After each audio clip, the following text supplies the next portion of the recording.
Muy buena noche, bienvenido a su programa Acción Positiva. De nuevo, muchísimas gracias por estar con nosotros y por enviarnos sus comentarios, opiniones, recomendaciones. Siempre las ideas que usted pueda darnos sobre temas que le interesaría que se traten, sobre invitados, nos serán muy agradecidas y muy bienvenidas.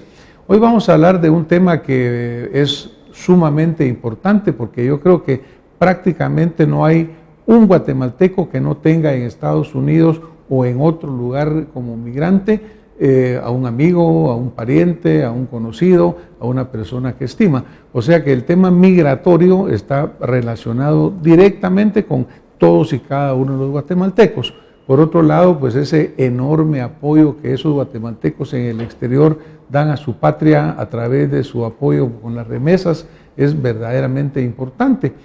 Es lamentable que se tengan que ir de sus hogares, que en Guatemala no tengamos las condiciones para que no tengan que abandonar sus hogares, pero obviamente es la realidad. Y la remesa pues sigue siendo una o la más importante de las fuentes de ingresos para nuestros países, no solo en Guatemala, en muchísimos países también del mundo.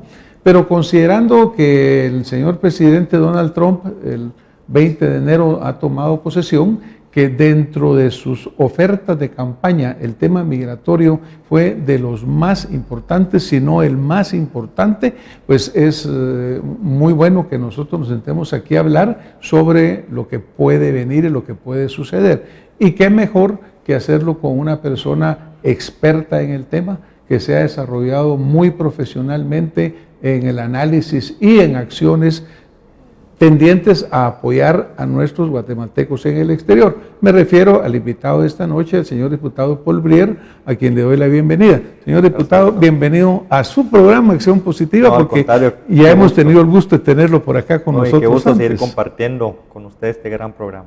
Gracias, gracias diputado.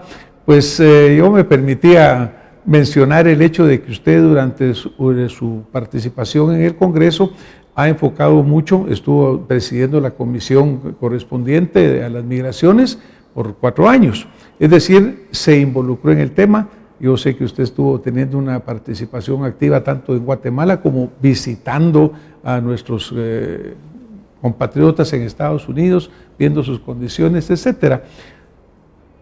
¿Cómo visualiza usted primero la magnitud? Porque de repente no sabemos ni siquiera cuántos guatemaltecos hay viviendo, por ejemplo, en Estados Unidos. ¿Cómo visualiza usted la magnitud del número de guatemaltecos, del número de guatemaltecos que están en condición irregular? Bueno, sí, cabal, lo hablábamos tras de cámaras. El tema migratorio creo que es uno de los temas, de los 5 temas más importantes a nivel mundial, ya no solo de la región de Centroamérica con Estados Unidos, sino que también Medio Oriente, África, se ha vuelto un tema sumamente importante, trascendental para todos los gobiernos. Se estima que hay 2,5 millones a 3 millones de guatemaltecos ya viviendo en Estados Unidos. ¿Cómo se saca aproximadamente el dato? Cancillería en los últimos 10 años, desde tramitó tarjeta de identificación consular, la famosa TIC o pasaporte, a 2,100,000 y pico guatemaltecos. En los últimos 10 años fueron a renovar su pasaporte, sacaron su TIC, entonces eso nos da el aproximado de cuántos guatemaltecos hay, de los cuales 60-65% se sabe que están viviendo de forma irregular, que no tienen un estatus migratorio regular. Los demás, pues bueno, sí ya tienen su residencia temporal, muchos ya son ciudadanos o muchos están en proceso de sacar su residencia temporal, pero sí, 2 millones, 3 millones de guatemaltecos ya viviendo solo en Estados Unidos. Aparte de todo, también tenemos guatemaltecos viviendo en España, en Europa, tenemos muchos en Sudamérica.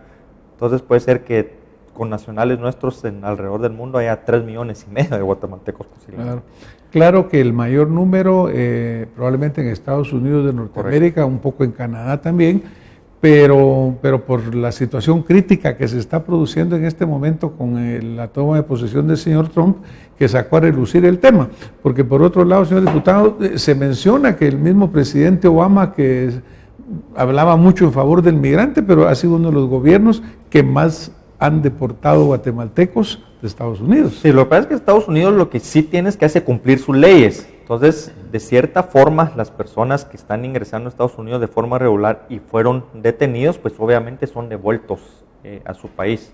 Por eso es que los números del presidente Obama, de su administración de estos 8 años que concluyeron, pues sí son unos números bastante significativos, bastante altos a gobiernos anteriores. Pero lo único que están haciendo es cumpliendo la ley. Él como presidente no podía buscar un vacío en ese sentido en la ley para dejar de deportar o de retornar a personas a sus países. Claro que entonces, pero tal vez un poco la idea era decir que cuando el señor presidente Trump dice voy a deportar a 2 millones o 3 millones, pues la cifra en realidad, aunque parece impactante, no es tan diferente de lo que ha venido sucediendo, porque la ley pues se ha venido aplicando en esa forma.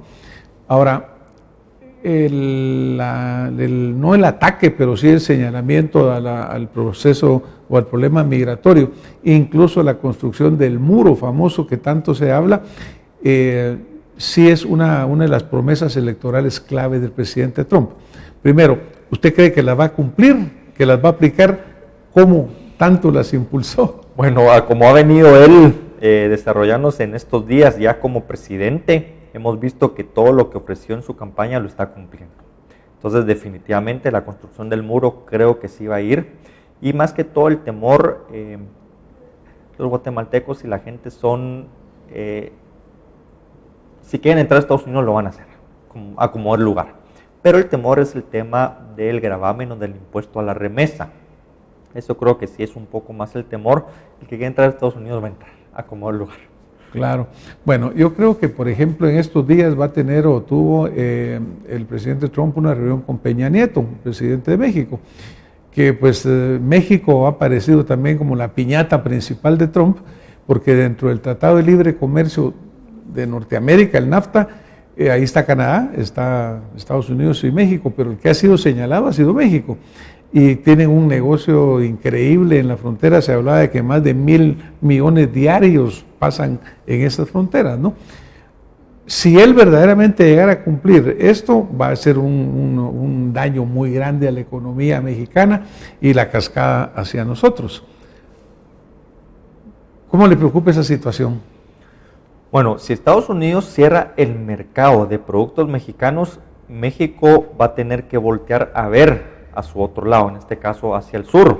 El sur obviamente es Guatemala, toda Centroamérica y Suramérica. Entonces los productos van a tener que encontrar un mercado natural. Y ahí es cuando pueden venir empresas mexicanas que son sumamente grandes, con capitales bastante grandes, a invertir a Guatemala o ya solo pasando pues por los tratados que tenemos con México, pasando sus productos a Guatemala y puede venir a desplazar a productos guatemaltecos. Entonces sí es un gran temor en ese sentido. Claro que obviamente no es tan sencillo, porque el gran mercado norteamericano de 300 millones de consumidores con un gran poder económico no es lo que va a encontrar en Centroamérica, que somos 40 millones tal vez con limitado poder económico. O sea que eso obviamente nos va a tener que afectar. Pero regresando por ejemplo al muro, el presidente Trump dice México lo va a pagar. Peña Nieto dice no lo vamos a pagar. Una forma va a ser a través de ponerle una comisión a las remesas que se están enviando. ¿Cree que va a suceder? Creo que actualmente hay un estado en la Unión, es Arkansas, que ya está poniendo un 1% de impuesto a la remesa. ¿Pero usted cree que verdaderamente lo va a poner Trump? Lo puede hacer, definitivamente lo puede hacer, y está hablando del 10 al 30% en el tema del impuesto a la remesa.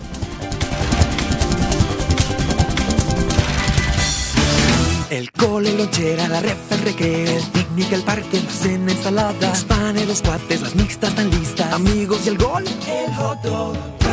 Bremen está en todo. Si es con Bremen, sí. ¿Pero usted cree que verdaderamente lo va a poner Trump?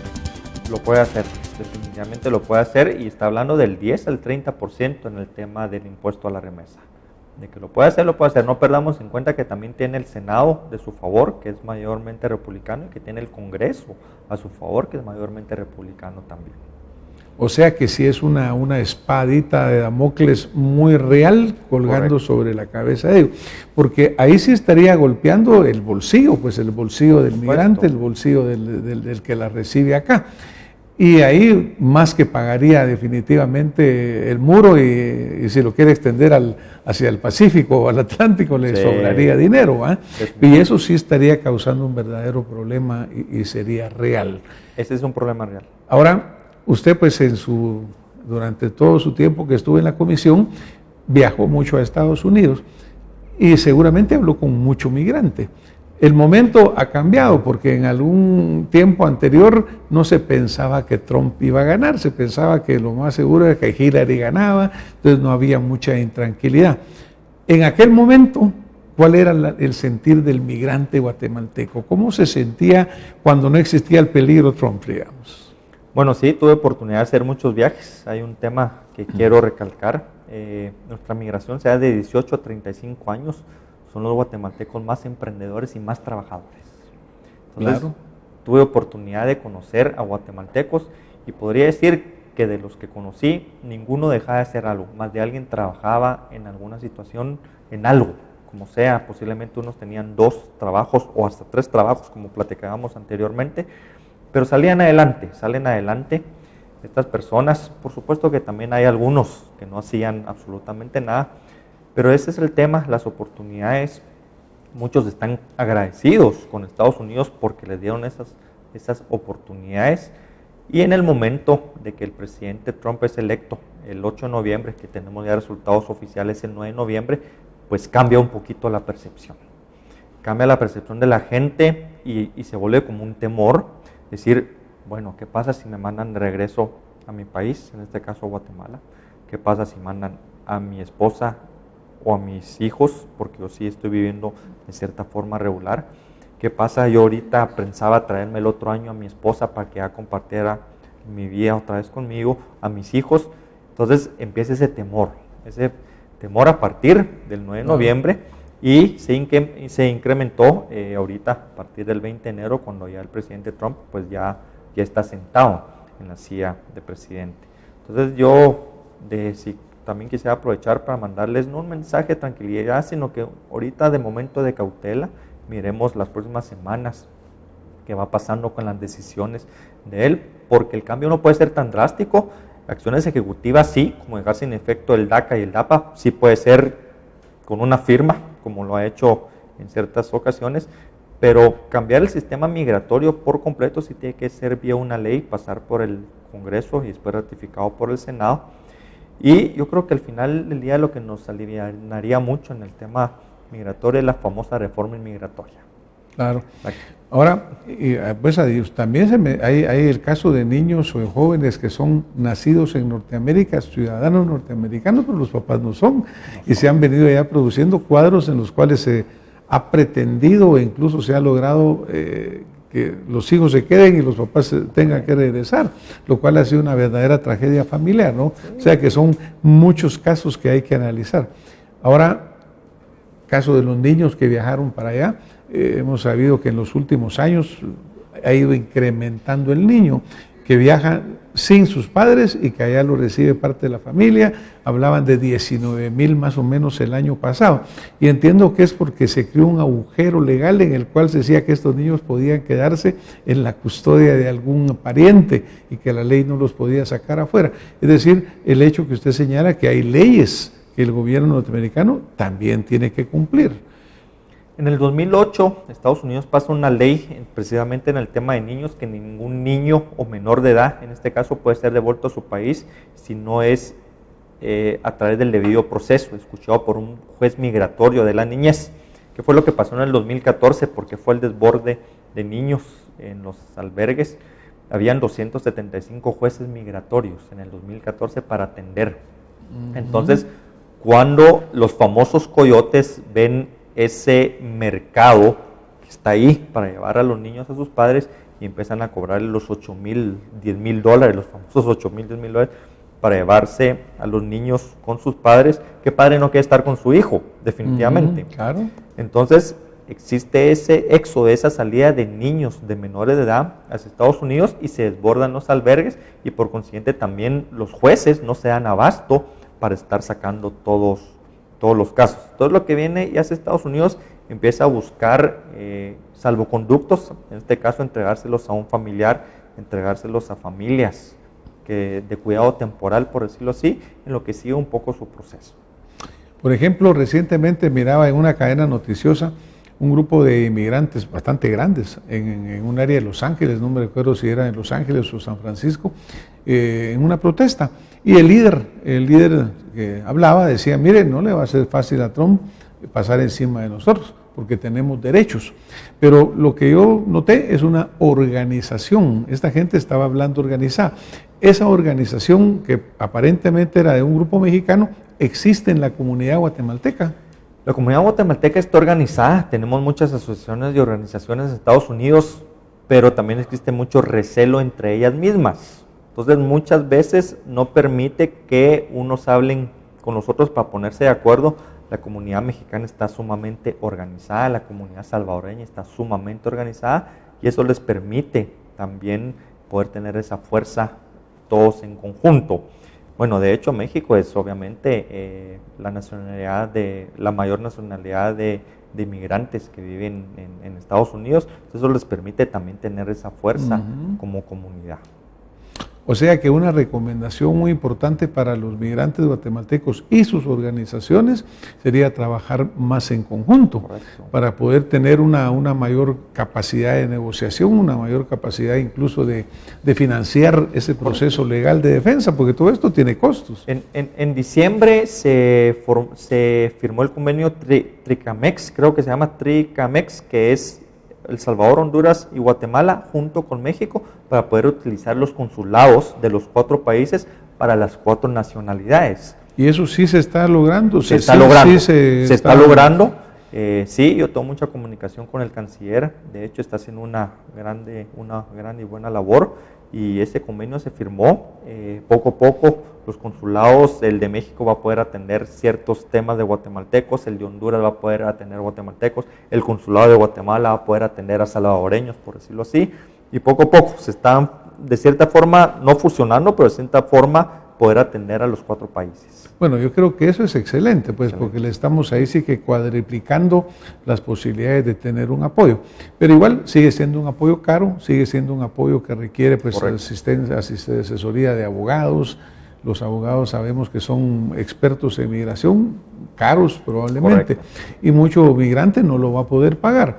Ahora, esa es mi siguiente pregunta, que pues ya usted contestó un poco anticipado, pero en Guatemala entiendo que propios todavía estamos con muy pocos consulados para el tamaño del país y que sí se están abriendo nuevos consulados. Actualmente tenemos 15 consulados, se está abriendo próximamente uno en Washington State, se está abriendo uno en la Florida, en Lake Worth se llama la ciudad. Okay. Hay un programado para Oklahoma, hay uno que creo que Carolina del Norte, Carolina del Sur, no sé cuál de los dos, pero sí se tiene programado abrir 8 consulados. Ese es uno de los pasos que Guatemala tiene que hacer para atender a nuestra comunidad, a nuestros connacionales. Si de cierta forma pues fueron olvidados en su país, atendámoslos en Estados Unidos. El cole, lonchera, la ref, el recreo, el picnic, el parque, la cena, ensalada, los panes, los cuates, las mixtas están listas, amigos y el gol, el hot dog. Bremen está en todo. Si es con Bremen, sí. Este es uno de los pasos que Guatemala tiene que hacer para atender a nuestra comunidad, a nuestros connacionales. Si de cierta forma pues fueron olvidados en su país, atendámoslos en Estados Unidos. Bueno, esa es una de las quejas de los migrantes que dicen, mire, el gobierno no nos apoya, no nos da ninguna forma de poder defendernos. Somos una fuente de ingresos muy grande, tenemos una gran influencia, pero nos tratan muy mal, lo cual es cierto, ¿verdad? O sea que habría que hacer todo lo posible por apoyarlos al máximo, siempre cumpliendo con la ley. Porque a mí sí me gustaría que usted nos dijera alguna recomendación específica en ese sentido. Nuestros migrantes tienen que aprender a defenderse con la ley, pero también vivir con la ley del país que los está recibiendo. No, por supuesto, y así funciona. Y si hay algún país que tiene certeza jurídica, que el 98% de certeza jurídica es Estados Unidos, cumplir la ley es sumamente importante. Ya miramos que estados como California a partir del 2015 empezaron a extender licencia de conducir a personas que vivían de forma irregular. de cualquier nacionalidad, y esos eran muchos de los temas que se daban en California. Uno a las 11 de la mañana, un guatemalteco manejando a su trabajo era detenido por la policía por no haber puesto el pie de vías, por tener una luz rota o algo, pues no tenía su licencia, obviamente era conducido, detenido y después enviado a Guatemala. En este caso, pues por lo menos ya estados como California y como Michigan ya extienden licencia a personas que viven de forma irregular. Eso va a ayudar un montón, de hecho ha ayudado un montón. Obviamente la violencia intrafamiliar se da mucho, de que llegan muy similar aquí en Guatemala. La trasladamos para allá. Haberse pasado de copas, llegan, arman relajo en el lugar donde viven, la esposa o un vecino llama a la policía se da cuenta que está viviendo de forma irregular en Estados Unidos, pues se lleva a un centro de detención y después regresa a Guatemala, o estar consumiendo alcohol en lugares públicos, también es una de las faltas que más cometen guatemaltecos. Entonces, y obviamente las leyes mayores, pues obviamente cumplirlas a cabalidad. Sí, yo creo que eso va a ser fundamental, incluso no sé si fue el señor canciller o el presidente que decía, mire, le recomiendo a los guatemaltecos cumplir con las leyes, lo cual hay que cumplirlas también en Guatemala, ¿verdad? Para por no simplemente irlas a cumplir afuera, correcto. Y aquí no. Pero de todas maneras, entre todas estas situaciones que se están dando, porque el señor presidente Trump también habla de denunciar el Tratado de Libre Comercio de Norteamérica, del NAFTA, y eso pues afectaría la economía mexicana, como hemos hablado, afectar la economía nuestra, puede ser que caigan las remesas, puede ser que menos guatemaltecos quieran viajar allá, en lo que por lo menos en lo que el miedo desaparece de qué va a suceder, y a lo mejor hasta funciona el muro, pudiera ser que funcione el muro. Pero el problema real está en que el migrante va para allá, o el problema real está en que aquí no hay fuentes de trabajo que impidan o no hagan tan deseable el migrar. Señor diputado. Bueno, la primera parte de la migración, obviamente la tenemos que resolver aquí en Guatemala. El tema migratorio sí se resuelve en casa. Suena fácil, no es fácil. Nos puede tomar años, pero de cierta forma hay que empezar. Entonces, y nosotros tenemos que lograr que menos y menos guatemaltecos se vean en la necesidad de tener que emigrar. Y ese es un compromiso de Estado, es un compromiso de país. No solo es un compromiso de un solo sector, sino que todos los sectores involucrados, los 14 ministerios, las secretarías, sector privado, iglesias, la academia, todos tenemos que involucrarnos en el tema migratorio. Incluso la parte educativa y la parte salud, etcétera, ¿no? Pero como usted bien lo decía, esto es un proceso que no va a ser de la noche a la mañana, porque pues obviamente cambiar la estructura de un país es largo, y la situación real es la que está viviendo en este momento la gente que dice, bueno, me irán a sacar, me irán a... Porque, por ejemplo, decía el presidente Trump, mire, vamos a sacarlos que tengan un récord criminal, pero pudiera ser que ese récord criminal se cambie la tipificación y una licencia, por ejemplo, que tal vez sea un delito menor, lo puedan pasar a un delito mayor, si existiera esa decisión política de forzar la deportación. Sería terrible. Así que yo creo que es un problema real, es un problema actual para mucho guatemalteco ahí. Sé que usted ha venido mencionando algunas de esas situaciones, pero usted podría precisar algunas que usted quisiera dejarle a esta audiencia que hoy nos mira. ¿Cuáles serían las específicas que usted quisiera dejarle a el amigo suyo que está allá, al pariente suyo que está allá, al conocido que está allá? ¿Cuáles serían esas 3 o 4 recomendaciones específicas? Bueno, de hecho, yo también soy una de esas personas que tengo un familiar en Estados Unidos. Ellos llegaron en los 80s. Creo que todos los guatemaltecos. Todos los guatemaltecos. Sí. Pero ellos sí consiguieron su residencia con la famosa amnistía del presidente Reagan. 3,5 millones de personas que vivían de forma irregular consiguieron esa famosa amnistía en el 86 para las personas que habían llegado antes del 83. Yo creo que uno de los temas es organizados, no dejarse engañar, cumplir las leyes y pelear por una reforma inmigratoria. A Estados Unidos también le conviene saber quiénes están en Estados Unidos. Y la mejor forma de saberlo es tenerlos documentados, definitivamente. Vemos que el temor de ellos es el tema del terrorismo. Es sumamente importante ahorita cerrar las fronteras para ellos por el tema del terrorismo. Ahí es donde van a pagar la comunidad migrante, donde va a pagar esos platos rotos del tema del terrorismo. Pero la famosa reforma inmigratoria. Creo que pelear todos los estados, las asociaciones migrantes, todos los que viven en Estados Unidos de una forma irregular o incluso regular, incluso la misma comunidad americana, pelear por esa reforma inmigratoria. Creo que eso sería un buen tema, tal vez una agenda de los próximos 2 años. Si existe la voluntad política, se puede lograr definitivamente. Bueno, la misma economía norteamericana se ha beneficiado muy grande de los migrantes. Obviamente, cuando hablamos de migrantes, diputado, y usted mencionaba al principio, ese es un problema mundial. Correcto. Vemos migrantes del Medio Oriente, de África, en fin. Pero la economía norteamericana se ha beneficiado muchísimo a todos los niveles, porque va desde la persona que contribuye en la agricultura, recolectando cosechas, pero también profesionales que van y van a aportar enormemente a la ciencia, no solo de Guatemala, de todo el mundo. Para empezar, Estados Unidos es un país de migrantes, pues, porque ese país, todos son inmigrantes. No es la población original la que está ahí. O sea que la migración no es mala, pero siempre está bien que se regule, que los migrantes cumplan las leyes y las sigan. Rápidamente una pregunta en otro tema.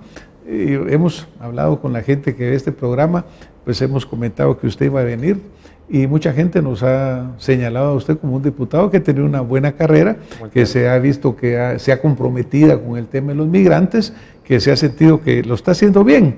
Entonces, nos vamos a permitir hacerle una pregunta que no tiene que ver con la migración, pero ¿cómo le preocupa a usted?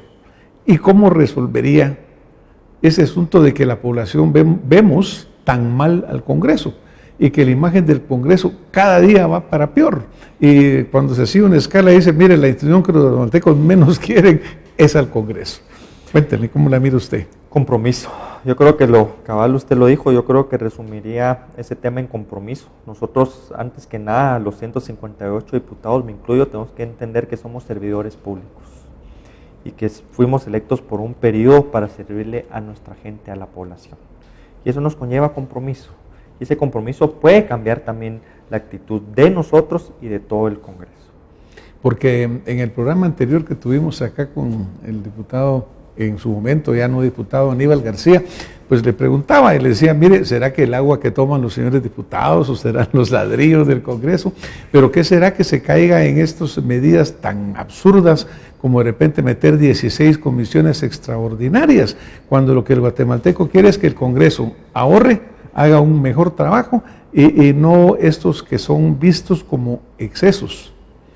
Si descartamos el ladrillo, el agua, las comidas, ¿a qué cree usted que se debe ese fenómeno? Que no el diputado individual, pero el total del Congreso al votar, vote a favor de medidas como estas.